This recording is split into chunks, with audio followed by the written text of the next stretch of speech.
Clint Eastwood walked into his own restaurant unnoticed until he heard a waitress crying. What happened next left the whole room silent. The night was winding down in Camel by the Sea, the kind of town where faces were familiar and strangers stood out. Streetlights cast long shadows along the sidewalk, stretching toward the entrance of Mission Ranch, a restaurant rich with history, charm, and most importantly, Clint Eastwood's name above the door. But tonight, there were no flashing cameras, no hushed whispers of Hollywood royalty. No one expected him. At 94, Clint still carried himself with quiet authority, a presence that shifted the air in a room. He hadn't planned on stopping by. It was impulse, an old habit of checking in unannounced. As he stepped inside, the familiar atmosphere wrapped around him. The soft clinking of glasses, murmured conversations, the low hum of a piano in the corner. The scent of sizzling steak and fresh sourdough blended with the ocean air drifting through the windows. The place was full, but not chaotic. Dressed in a well-worn jacket and dark slacks, Clint moved unnoticed, just another old-timer looking for a quiet seat. But then he stopped. A soft, unmistakable sound cut through the noise. Not the usual clatter of a restaurant, not the laughter of a lively guest. A muffled sob. His gaze sharpened. Near the service station, half hidden by a partition, a young waitress stood with her back to the room. Hands gripping the counter, shoulders shaking. She wasn't making a scene. She wasn't asking for attention. In fact, she was trying desperately not to be noticed. But Clint noticed. For a moment, he just watched as she wiped her face, inhaled sharply, and straightened. A mask of composure slipped into place, the kind worn by someone who swallowed their pride too many times. Something about it sat wrong with him. He wasn't one to pry. Life had its troubles, and people handled them their own way. But the way her hands trembled before stepping back into the dining room, this wasn't just frustration. It was hurt. Clint could have ignored it, taken a quiet seat, let the night go on. But that wasn't how he worked. His instincts told him there was more to this, and when Clint Eastwood got that feeling, he didn't just walk away. But before he could act, a hushed conversation between two employees made the pieces start falling into place. Clint remained still, eyes sharp as the waitress hurried toward the kitchen, her face turned away from the crowd. She wasn't just upset, she was trying to disappear, and others had noticed. Near the bar, a busboy and a waitress whispered urgently. "That guy's been on her case all night," the young man muttered. "I know. She just started last month," the other replied. "It's disgusting, and nobody's saying a damn thing." Clint's jaw tightened. Nobody's saying a damn thing. His gaze shifted to the dining room, scanning the tables. Then he saw him a man in his late 50s, lounging like he owned the place. Tie loosened, blazer unbuttoned, his loud laughter cutting through the air. The people at his table weren't entirely comfortable, especially the woman who glanced toward the kitchen. The waitress reappeared, composed, but carrying a weight no one should bear.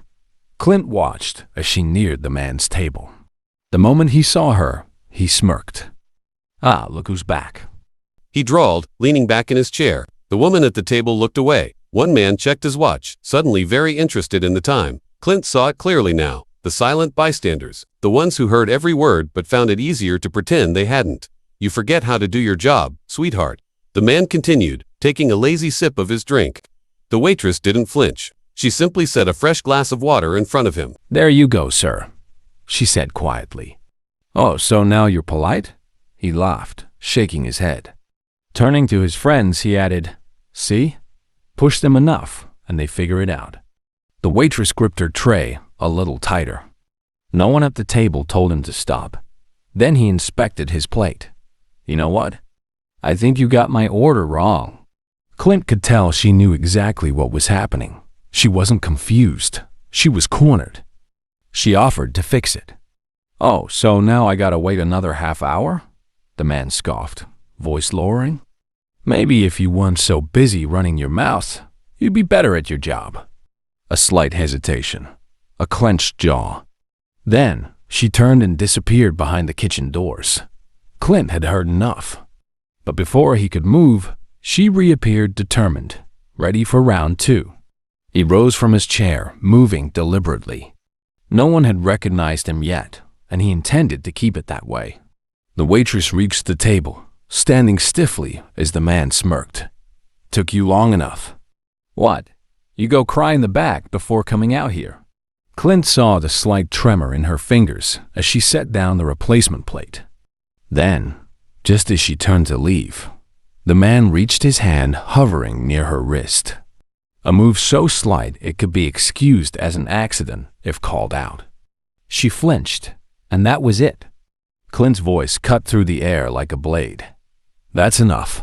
It wasn't loud. It didn't have to be. The entire restaurant stilled. The man froze mid-smirk, confused at first. Slowly, he turned his head, eyes landing on Clint, just another old-timer in a plain jacket. "And who the hell are you?" he scoffed, chuckling. "Got yourself a little hero complex, pal." Clint didn't blink, didn't move. He didn't have to. "No," he said, voice steady. "Just a man who doesn't like bullies." The laughter at the table died. The waitress took a step back, tray pressed against her chest. She didn't move, didn't speak, like she couldn't believe what was happening. The man's smirk faltered for half a second before snapping back, forced. "You serious? Over a waitress?" he sneered. "You got no idea what you're talking about, old man." Clint studied him, tilting his head. "I know exactly what I'm talking about. I watched you humiliate someone just trying to do their job. And now you're sitting there thinking you're untouchable."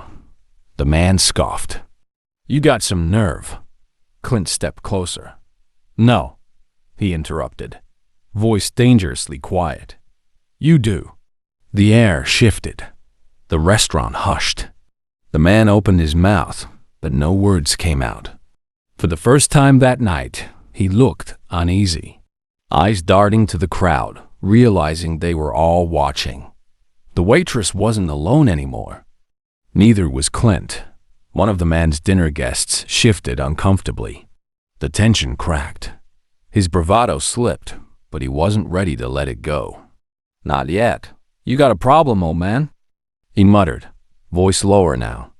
Clint didn't answer right away.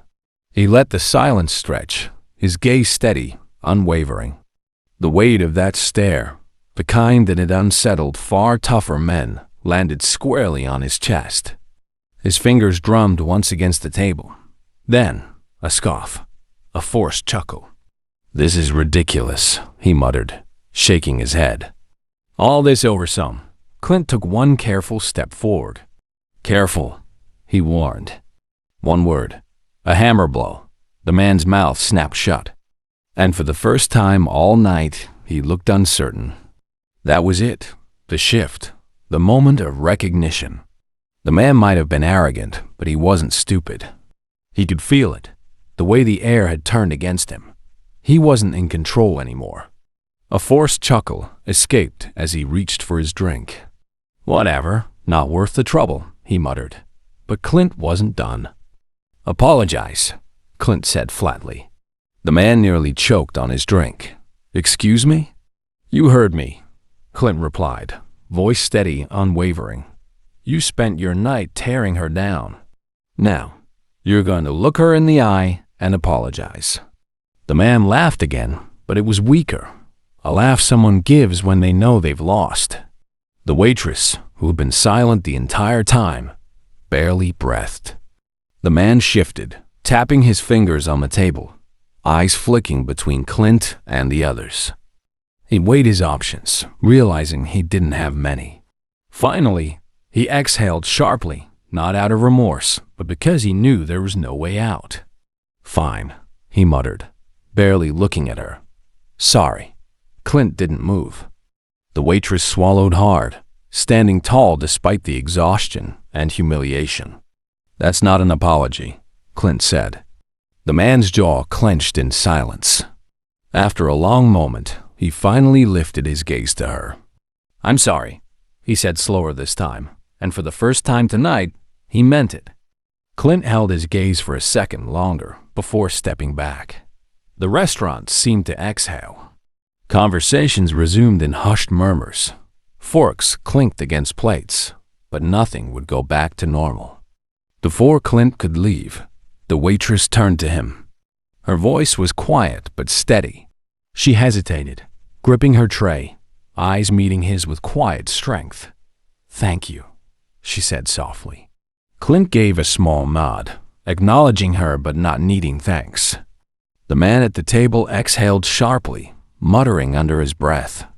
His meal sat untouched now, his appetite soured by his own actions. His companions weren't defending him anymore. One of the restaurant managers appeared, a wiry man in his 50s, glancing nervously between Clint and the scene. He opened his mouth to speak, but Clint glanced at the waitress. "You good?" he asked quietly. She hesitated, then nodded. "Yeah, I am." That was enough for Clint. He turned to leave, but the manager stepped forward. "Mr. Eastwood," he said, clearing his throat. Clint stopped, giving him a look that made the man rethink his next words. "We don't tolerate behavior like that in this restaurant," the manager said quickly. "That man should leave."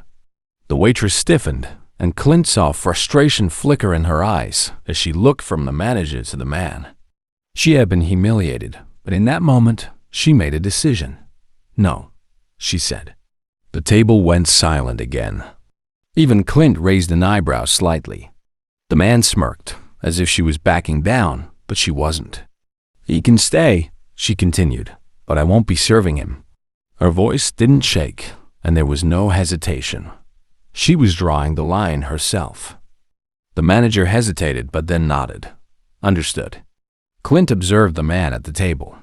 He saw a flicker, maybe shame, maybe just irritation, that he no longer held the power. Either way, it wasn't Clint's concern anymore. Reaching into his jacket, Clint pulled out his wallet and placed a crisp $100 bill on the counter nearest to him. "Not as charity, as recognition for good service," he said simply. The waitress swallowed hard, but nodded. With that, Clint turned and headed for the door. The air outside was cool against his skin as he stepped onto the sidewalk. He hadn't come here looking for trouble, he never did. But sometimes, trouble found the wrong person, and when that happened, Clint Eastwood made damn sure it didn't go unanswered. Life's full of people who think power comes from putting others down. But real strength? It's in standing up, even when no one else does. If you believe in respect and standing for what's right, share this story.